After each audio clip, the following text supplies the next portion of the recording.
Nikola Tesla, financially supported by J.P. Morgan, built the Wardencliffe Laboratory and its famous transmitting tower in Shoreham, Long Island, between 1901 and 1905.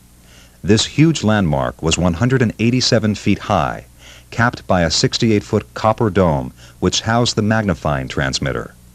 It was planned to be the first broadcast system, transmitting both signals and power without wires to any point on the globe.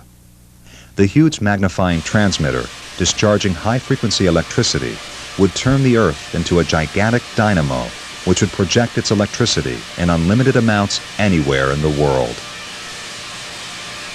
Tesla's concept of wireless electricity was to be used to power ocean liners, destroy warships, run industry and transportation, and send communications instantaneously all over the globe.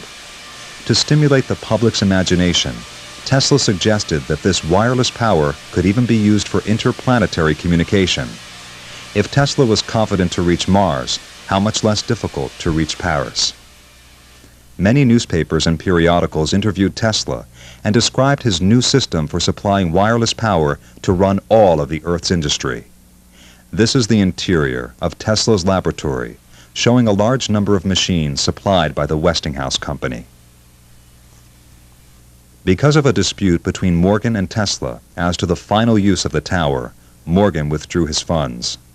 The financier's classic comment was, "If anyone can draw on the power, where do we put the meter?" The erected but incomplete tower was demolished in 1917 for wartime security reasons.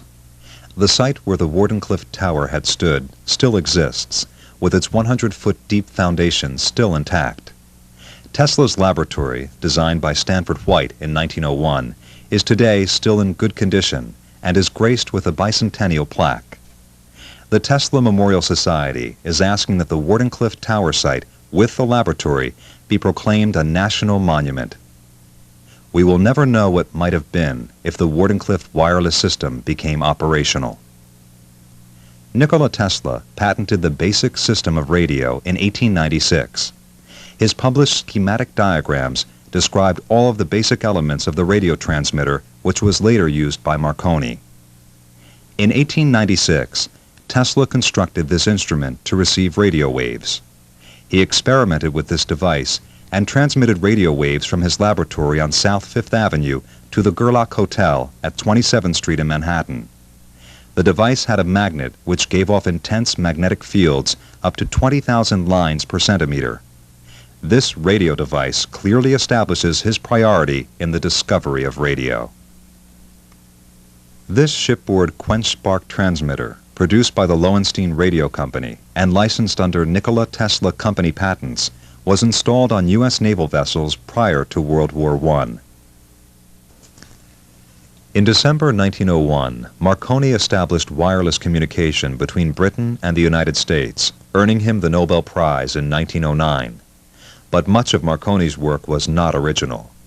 In 1864, James Maxwell theorized electromagnetic waves. In 1887, Heinrich Hertz proved Maxwell's theories. Later, Sir Oliver Lodge extended the Hertz prototype system. The Brandeley coherer increased the distances messages could be transmitted. The coherer was perfected by Marconi. However, the heart of radio transmission is based on 4 tuned circuits for transmitting and receiving. It is Tesla's original concept demonstrated in his famous lecture at the Franklin Institute in Philadelphia in 1893. The 4 circuits, used in 2 pairs, are still a fundamental part of all radio and television equipment. The United States Supreme Court in 1943 held Marconi's most important patents invalid, recognizing Tesla's more significant contribution as the inventor of radio technology. This is the photo of Tesla in the Smithsonian Institution. The photograph of the Wardencliffe Tower commemorates his work with radio waves in the 1890s.